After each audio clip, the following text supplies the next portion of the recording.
સાઠંબા તાલુકા ક્ષત્રિય સમાજનું બંધારણ નક્કી કરવા માટે ક્ષત્રિય સમાજની સર્વપ્રથમ બેઠક શ્રી રામદેવ પીર મંદિર સવલા ખાતે યોજાઈ।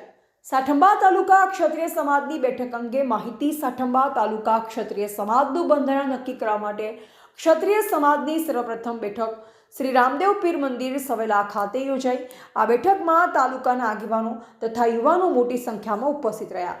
બેઠક દરમિયાન સમાજ સુધારણા માટે શિક્ષણનો વિકાસ, અંધશ્રદ્ધાનો અંત, કુરિવાજો દૂર કરવાનો પ્રયાસ તથા વર્તમાન સમયમાં થતા ખોટા ખર્ચ ઉપર અંકુશ કેવી રીતે લાવી શકાય તે અંગે વિસ્તૃત ચર્ચા કરવામાં આવી। આ સાથે સમાજમાં એકતા વધે, યુવાનો આગળ આવે અને ખોટા ખર્ચને નાબૂદ કરી સકારાત્મક દિશામાં સમાજને આગળ લઈ જવાય તેવા સમાજલક્ષી મુદ્દા પર સૌએ વિચાર વિમર્શ કર્યો।